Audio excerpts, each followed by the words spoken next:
தைலாபுரம் தோட்டம். அதில் வசிக்கின்ற நான் ஊடக நண்பர்களை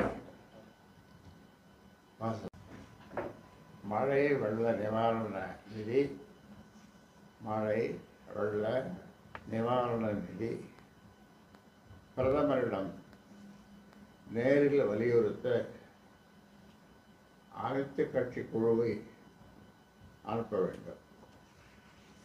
தமிழ்நாட்டில் பெங்கால் புயலில் பெய்த மழை, அதனால் காற்றோலையிலிருந்து முன்னறிவிப்பின்றி தண்ணீர் திறந்து விடப்பட்டது. அவற்றால் ஏற்பட்ட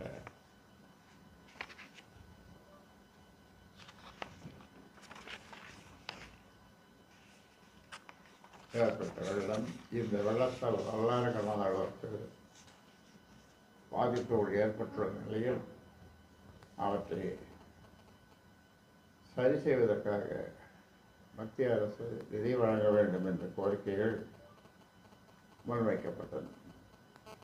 அதன்படி கடந்த 6ஆம் தேதி மத்திய உள்துறை இணையமைச்சர் ராஜேஷ் குப்தா தலைமையிலான 8 உறுப்பினர்கள் கொண்ட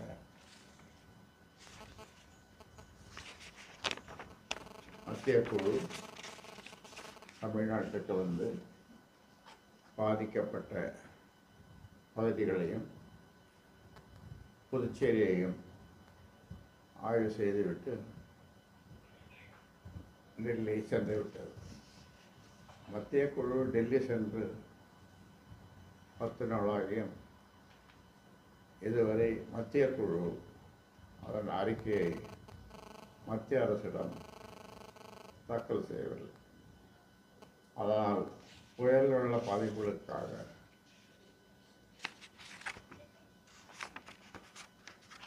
தமிழ்நாட்டுக்கு மத்திய அரசு இதுவரை எந்த நிதியும் ஒதுக்கவில்லை.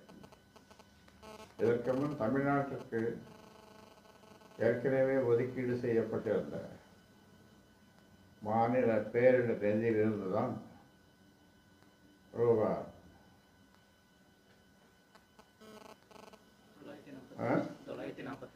945 கோடி வழங்கியது. இது மத்திய அரசின் நிதி இல்லை. பெங்கால் புயல் பாதிப்புகளை களைவதற்காக தமிழ்நாடு அரசு எவ்வளவு நிதி கேட்டாலும் அதை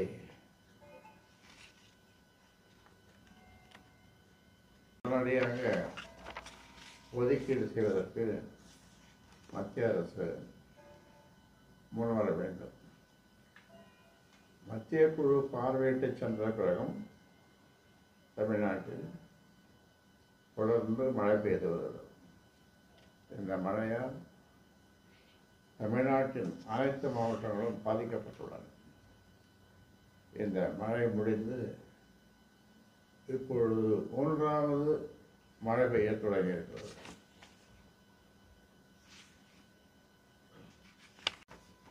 மத்திய குழு ஆய்வு நடத்திய போது ஏற்பட்டிருந்த பாதிப்புகளை விட பல மடங்கு பாதிப்புகளுக்கு கடலூர், விழுப்புரம், கள்ளக்குறிச்சி மற்றும் நெல்லை உள்ளிட்ட தென் மாவட்ட மக்கள் ஆளாகியுள்ளனர். இன்றைய சூழலில் புதிய பாதிப்புகளை ஆய்வு செய்ய மத்திய குழுவை அழைப்பதும், அந்த குழு ஆய்வு செய்து அறிக்கை அளிக்கும் வரை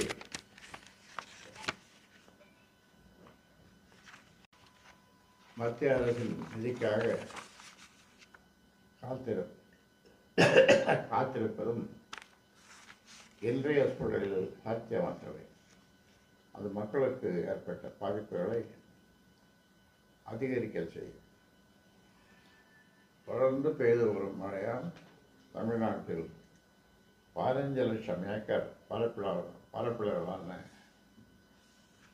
பரப்பளவிலான பயிர்கள் பாதிக்கப்பட்டிருப்பதாக அரசு தெரிவித்திருக்கிறது. மற்ற பாதிப்புகள் குறித்து இன்னும் முழுமையான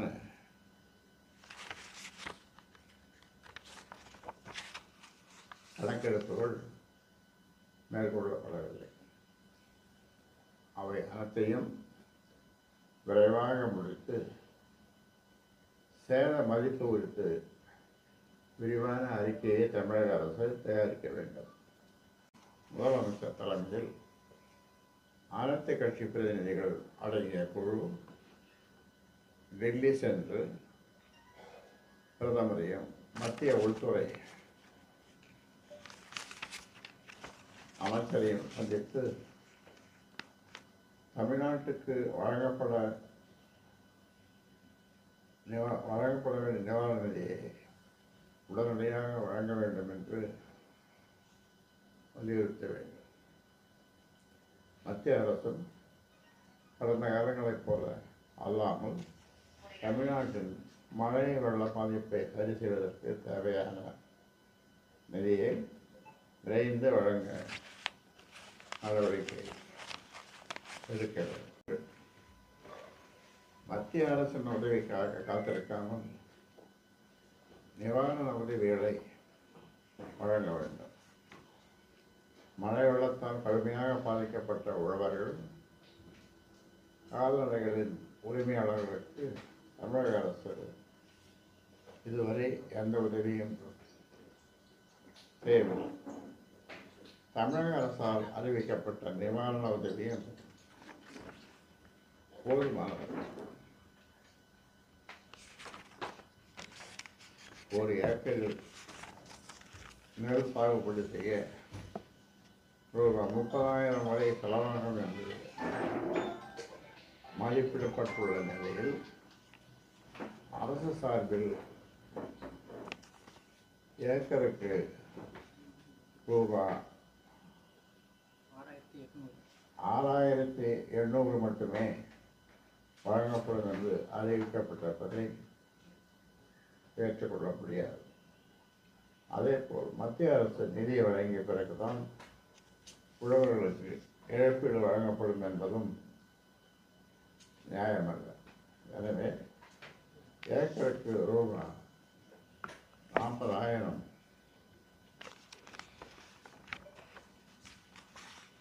பாதிக்கப்பட்ட உழவர்கள் அனைவருக்கும் தமிழக அரசை அதன் சொந்த நிதியிலிருந்து நிவாரணம் வழங்க வேண்டும். மத்திய அரசிடமிருந்து நிதி கிடைத்த பிறகு அதிலிருந்து இதற்கான செலவை தமிழக அரசு எடுத்துக்கொள்ளலாம்.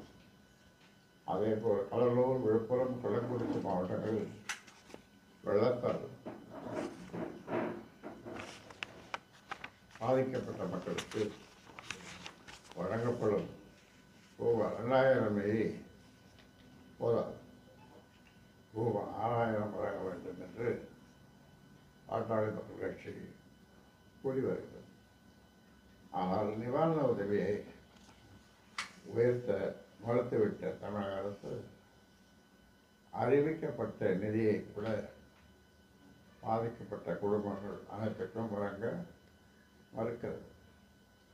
கடலூர் மற்றும் விழுப்புரம் மாவட்டங்களில் குறைந்தது 15 லட்சம் குடும்பங்கள் உள்ளன. அவர்கள் அனைவரும் பாதிக்கப்பட்டிருக்கும் நிலையில் விழுப்புரம் மாவட்டத்தில் 4,12,355 குடும்பங்கள், கடலூர் மாவட்டத்தில் 1,95,983 குடும்பங்கள் என 6 லட்சம் குடும்பங்களுக்கு மட்டும்தான் நிவாரண உதவி அறிவிக்கப்பட்டிருக்கிறது. பாதிக்கப்பட்ட மக்களில் 40 விழுக்காட்டினருக்கு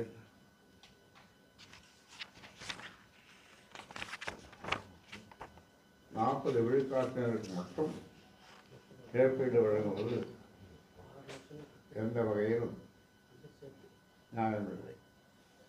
கடலூர், விழுப்புரம் மாவட்டங்களில் மழை வெள்ளத்தால் பாதிக்கப்பட்ட அனைத்து குடும்பங்களுக்கும் ரூபாய் 6000 வீதம் நிவாரண உதவியை உடனடியாக வழங்க வேண்டும். கடன் வாங்குவதிலும் வாங்கிய கடனுக்கு வட்டி கட்டுவதில் தமிழகம் முதலிடம். திராவிட மாடல் அரசின் சாதனை. திராவிட மாடல் அரசின் சாதனை. தமிழ்நாட்டை முதன்மை மாநிலமாக்குவதாக கூறி ஆட்சிக்கு வந்த திமுக இப்போது கடன் வாங்குவதிலும் வாங்கிய கடனுக்கு வட்டி கட்டுவதிலும் தான் முதலிடத்தை பிடித்திருக்கிறது.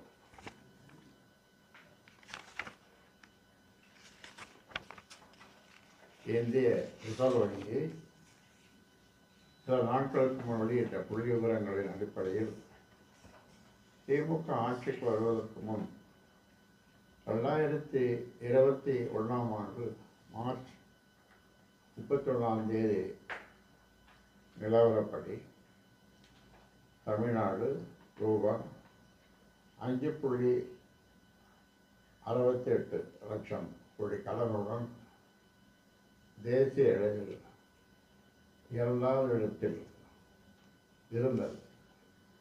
உத்தரப்பிரதேசம் லட்சம் கோடி 5.68 லட்சம் கோடி லட்சம் தான் சொல்லியிருக்கீங்க, கோடி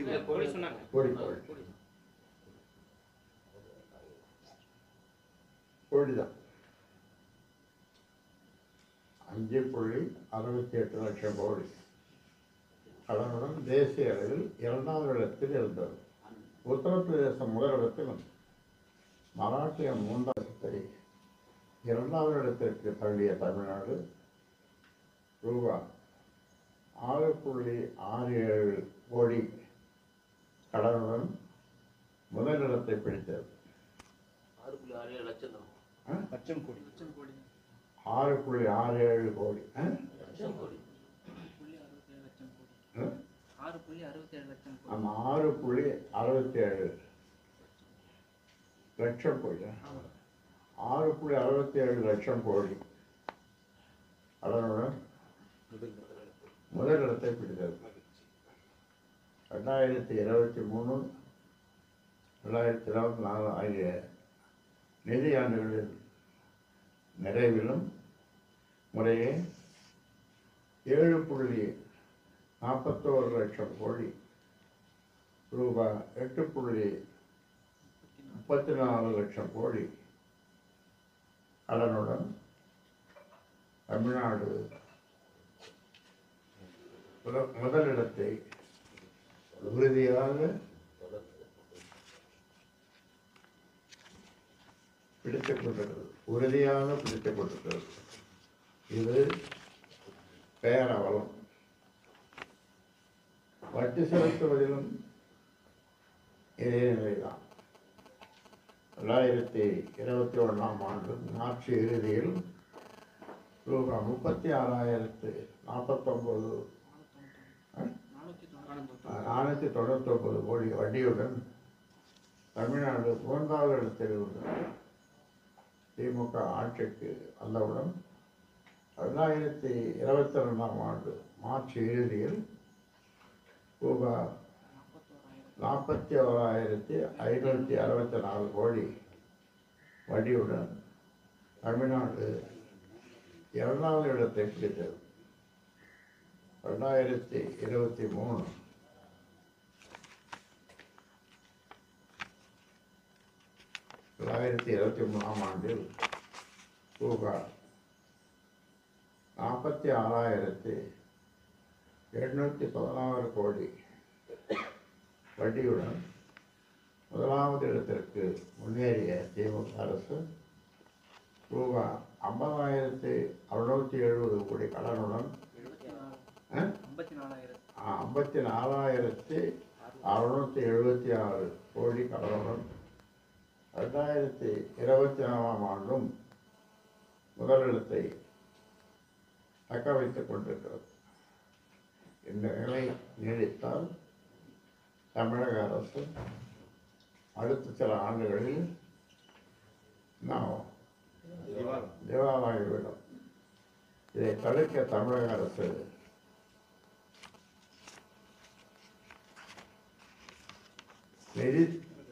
நிதி சீர்திருத்தங்களில் ஈடுபட வேண்டும்.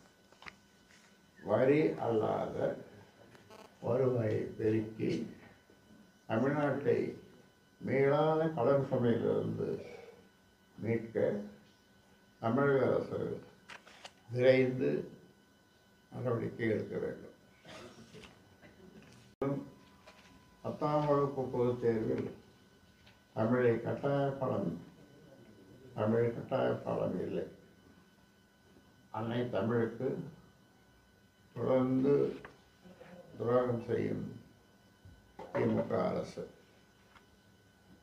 தமிழ்நாட்டில் 10ஆம் வகுப்பு பொதுத் தேர்வுகள் ஒரு மார்ச் மாதம் தொடங்கப்பட உள்ள நிலையில் இந்த ஆண்டும் தமிழகம் தமிழ் கட்டாய பாடம் இல்லை என்றும் மொழி சிறுபான்மையினர் அவர்களின் தாய்மொழி பாடத்தில் தேர்வு எழுதலாம் என்றும் தமிழக அரசு அறிவித்திருக்கிறது. தமிழ்நாட்டில் தமிழ் கட்டாய பாடத்திட்டம் இயற்றப்பட்டு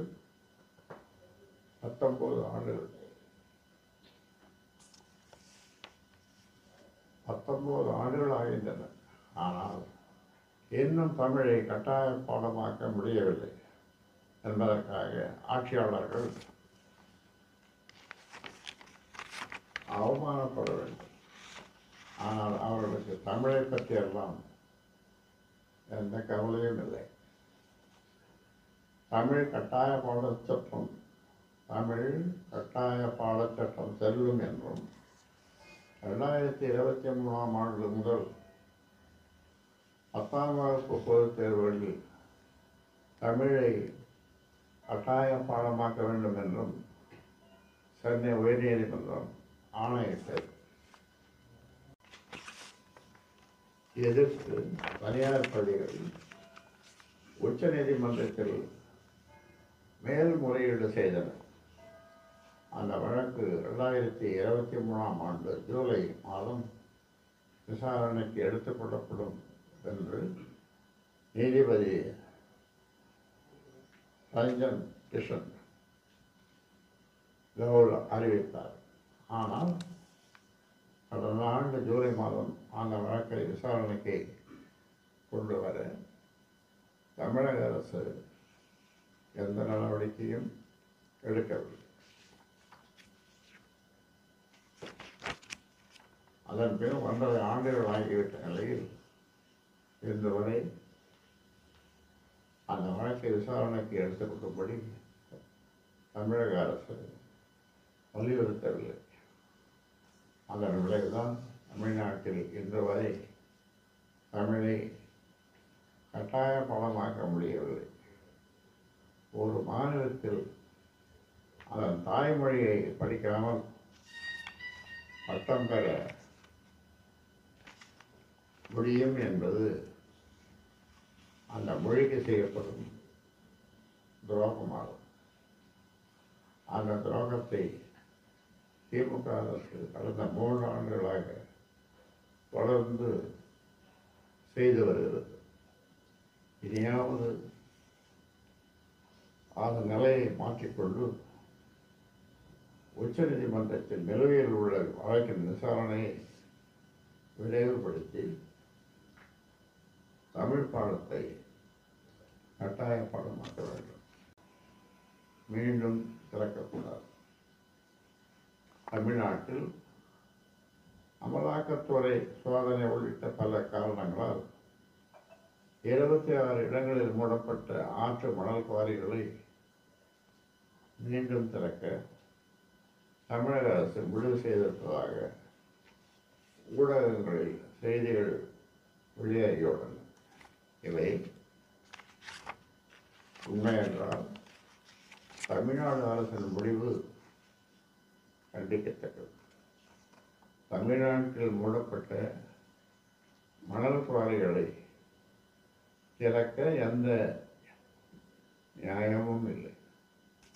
கடந்த ஆண்டு மே மாதம் 25 மணல் குவாரிகளை திறக்க அனுமதி அளிக்கப்பட்ட போது அவற்றிலிருந்து 7.51 லட்சம் அலகுகள் மணல் வெட்டி எடுப்பதற்கு மட்டுமே தமிழக அரசு அனுமதி அளித்தது. இந்த அளவு மணலை வெட்டி எடுக்க பல ஆண்டுகள் ஆகும் என்று எதிர்பார்க்கப்பட்டது. ஆனால் அடுத்த சில மாதங்களிலேயே மணல் குவாரிகளை ஆய்வு செய்து சென்னை உயர்நீதிமன்றத்தில் அமலாக்கத்துறை தாக்கல் செய்த அறிக்கையில் இந்த மணல் குவாரிகளில் 27.70 லட்சம் அலகுகள் மணல் அள்ளப்பட்டிருப்பதாக தெரிவிக்கப்பட்டிருந்தது. இது அனுமதிக்கப்பட்ட அளவை விட கிட்டத்தட்ட 4 மடங்கு அதிகமாகும். அனுமதிக்கப்பட்டதை விட அதிகமாகவே மணல் அள்ளப்பட்டுவிட்ட நிலையில் மூடப்பட்ட மணல் குவாரிகள் மூடப்பட்டவையாகவே இருக்க வேண்டும். அதை மீண்டும் திறக்க அரசு துடிப்பது இயற்கை வளங்களை சிதைக்கும் செயலாகும். மணல் தேவை என்று கூறி மணல் குவாரிகளை மீண்டும் திறக்கக்கூடாது. மாறாக செயற்கை மணல், இறக்குமதி மணல் ஆகியவற்றின் வாயிலாக கட்டுமான தேவைகளை சமாளிப்பதற்கு தமிழக அரசு நடவடிக்கை எடுக்க வேண்டும். பேராசிரியர்களுக்கு ரூபாய் 6000 மட்டும்தான் ஊதியமா? பெற்றோர் ஆசிரியர் சங்க தற்காலிக பேராசிரியர்களை கௌரவ விரிவுரையாளர்களாக அரசு நியமிக்க வேண்டும். தமிழ்நாட்டில் அரசு கலை அறிவியல் கல்லூரிகளில் பணியாற்றும் கௌரவ விரிவுரையாளருக்கு மாதம் ரூபாய் 25,000 மட்டுமே ஊதியமாக வழங்கப்படுகிறது. இந்த மிக குறைந்த ஊதியம் போதுமானதல்ல என்பதால் அவர்களுக்கு ரூபாய் 50,000 ஊதியம் வழங்க வேண்டும் என்று உயர்நீதிமன்றம் ஆணையிட்டுள்ளது. அவர்களின் பணி நிலைப்பு கோரிக்கையும் எழுந்துள்ளது. அவர்களை விட மிக மோசமான நிலையில் ஒரு தரப்பினர் உள்ளனர். கல்லூரிகளில் தற்காலிக ஆசிரியர்களாக நியமிக்கப்பட்டுள்ள அவர்களுக்கு மாதம் ரூபாய் 6,000 முதல் 10,000 வரை மட்டுமே ஊதியமாக வழங்கப்படுகிறது. அடுத்து கௌரவ விரிவுரையாளர்கள் நியமனம் நடைபெறும் போது பெற்றோர் ஆசிரியர் சங்க தற்காலிக ஆசிரியர்களுக்கு முன்னுரிமை அளிக்க வேண்டும். அதன் மூலம் அவர்களின் வாழ்க்கையில் மகிழ்ச்சியை ஏற்படுத்த வேண்டும். இதில் தொடர்பான பாட்டாளி மக்கள் கட்சியின் நிலை என்ன என்று செய்தியாளர்களாக நீங்கள் வினா எழுப்புகிறீர்கள். அந்த வினாவுக்கு நாடாளுமன்றத்திற்கும் சட்டமன்றத்திற்கும் ஒரே நேரத்தில் தேர்தல் நடத்தப்பட்டால் அரசுக்கு செலவு குறையும். ஆண்டு முழுவதும் ஏதேனும் ஒரு மாநிலத்தில் தேர்தல் நடத்தப்படுவதால் அரசின் திட்டப்பணிகள் பாதிக்கப்படுவதும் குறையும் என்பதால் அந்த திட்டம் சரியானது தான். அதே நேரத்தில் மக்களால் தேர்ந்தெடுக்கப்பட்ட அரசுகளின் பதவிக்காலம் 5 ஆண்டுகள் என்ற நிலையிலிருந்து குறைக்கப்படுவதை ஏற்க முடியாது. எடுத்துக்காட்டாக இந்த திட்டம் 2034ஆம் ஆண்டில் நடைமுறைக்கு வரும் என்று கூறப்படுகிறது. அப்போது ஒரு மாநிலத்தின் சட்டப்பேரவைக்கு தேர்தல் நடத்தி தேர்ந்தெடுக்கப்பட்ட அரசு அடுத்த 2 ஆண்டுகளில் கவிழ்ந்து விடுகிறது என வைத்துக் கொள்வோம். அதன் பின் 6 மாதங்கள் கழித்து அந்த சட்டமன்றத்திற்கு தேர்தல் நடத்தப்படும் போது புதிய அரசின் பதவிக்காலம் 2.5 ஆண்டுகளாக மட்டுமே இருக்கும் என்று கூறப்படுகிறது. இதை பாட்டாளி மக்கள் கட்சி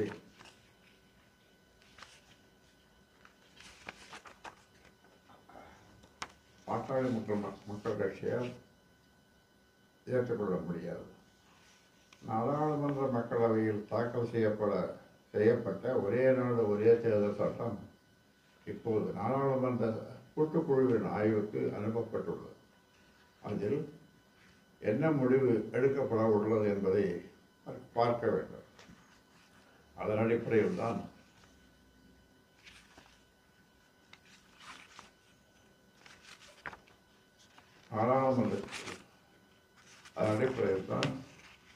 இந்த விவகாரத்தில் பாட்டாளி மக்கள் கட்சி அதன் இறுதி நிலைப்பாட்டை எடுக்க முடியும். கேள்வி நீங்கள் கேட்குறீங்க, அதுக்கு பதில் நான் சொல்கிறேன். நாடாளுமன்றத்தில் உரையாற்றும் போது ஆனால் அம்பேத்கரை உள்துறை அமைச்சர் அமித்ஷா அவமதித்து விட்டதாக எதிர்க்கட்சிகள் போராட்டம் நடத்துகின்றனவே என்ற கேள்வி. நாடாளுமன்ற மாநிலங்களவையில் இந்திய அரசியலமைப்பு சட்ட தொடர்பான விவாதத்திற்கு செவ்வாய்க்கிழமை என்று பதிலளித்து பேசும்போது அம்பேத்கரை அமித்ஷா அவமதித்து விட்டதாக எதிர்க்கட்சிகள் குற்றம் சாட்டியுள்ளனர்.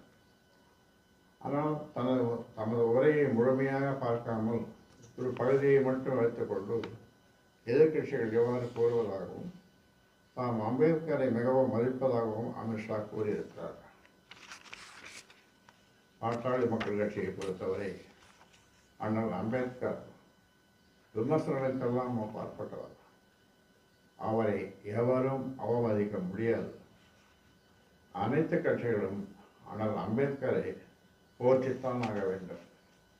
அவர் உலகளவில் ஒரு மிகப்பெரிய பேரறிஞராக இருந்து பட்டியலின மக்கள், பிற்படுத்தப்பட்ட மக்கள், மிக பிற்படுத்தப்பட்ட மக்கள், எல்லா மக்களுக்காகவும் பாடுபட்டவர், இடஒதுக்கீட்டுக்கு வழி செய்தவர். அந்த வகையில் அவரை கொச்சைப்படுத்தியோ அல்லது வேறு வகையிலோ அவரை அவமதிப்பதை அனுமதிக்க முடியாது.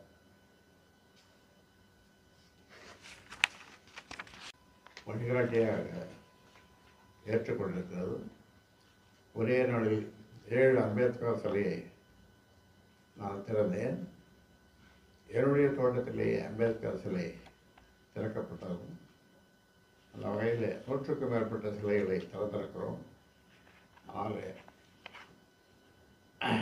அம்பேத்கர் என்ற ஒரு பேரறிஞர் இல்லை என்றால் இந்த பட்டியலின மக்கள், ஒடுக்கப்பட்ட மக்கள், மிக பிற்படுத்தப்பட்ட ஓபிசி, அதர் பேக்வர்ட் கிளாஸ், இவங்க எல்லோருக்கும் இடஒதுக்கீடு கிடைத்திருக்காது, சாத்தியமில்லை. அதனால் அவரை எந்த வகையிலும் கொச்சப்படுத்த முடியாது, கொச்சப்படுத்தக்கூடாது. கொச்சப்படுத்துபவர்களை நான் கடுமையாக கண்டிக்கிறேன். அது யாராக இருந்தாலும், எவ்வளவு பெரிய மனிதராக இருந்தாலும்.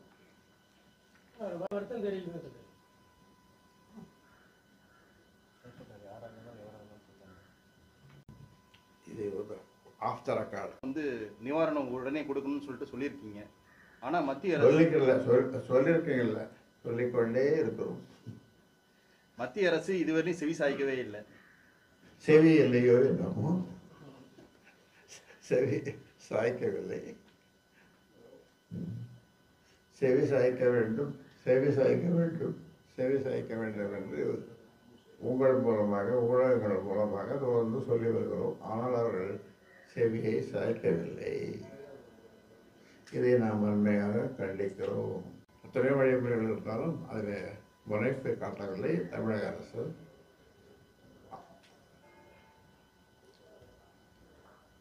முடிஞ்சு போச்சு. இன்னும் சில மாவட்டங்கள் மட்டும் இருக்குது. இந்த நிலையில விழுப்புரம் மாவட்டத்தில் வழங்கப்பட்ட வெள்ள நிவாரண பொருட்களை திமுக நிர்வாகிகள் உள்ளாட்சி தேர்தலுக்காக பதுக்கி வச்சு சிலரை மட்டும் கொடுத்து மீதி தங்களே வச்சிருக்காங்க. உள்ளாட்சி தேர்தல் போது அதை பயன்படுத்தலான்ற போல திட்டமிட்டு பதுக்கி வச்சுக்கிட்ட ஒரு குற்றச்சாட்டு வருது. அதை பற்றி அதை நீங்கள் சொல்றதெல்லாம் உண்மை இருக்கலாம், அது உண்மையாகவும் இருக்கலாம். ஆனால் நீங்கள் சொல்கிற அந்த கருத்து அதாவது உங்கள் கருத்து சரியான கருத்து. அது செய்வாங்க, நீங்கள் சொல்கிற மாதிரி நடக்கும். அமல்துறையை சென்னை உயர்நீதிமன்றம் கடுமையாக கண்டிச்சிருக்கு. அதை கண்டிச்சிருக்குது. இவங்க எங்கே திரும்ப போகிறாங்க? மது விலக்கு, துறை பேரே மது விலக்கு. அதை மாற்றிட்டு மது விற்பனை அல்லது மது வேறு மாதிரியான, அதாவது விற்பனை அதிகரிக்கிற மாதிரி அந்த மாதிரியான பேர் வைக்கலாம். மது விலக்குன்னு ஒன்று தேவையில்லை. மது விலக்குன்னு துறைன்னு ஒன்று வச்சுட்டு எங்கள் மது உயிருக்கு கேடு, வீட்டுக்கு கேடு, நாட்டுக்கு கேடு இன்னும் பாடலில் எழுதி விட்டுனா இப்போ எடுத்துட்டாங்க. கொடுத்தது எடுத்துட்டாங்களா? கண்ணுக்கு தெரியாத அளவுக்கு என்னதான் போட்டது? அதான் ஐயா, பாட்டாளி மக்கள் கட்சி சார்பில், பாமக சார்பில் வர்ற பொதுக்குழு கூட்டத்தில் புது அறிவிப்புகள் வருமா? பொறுத்திருந்து பாருங்கள், பொறுத்திருந்து பாருங்கள்.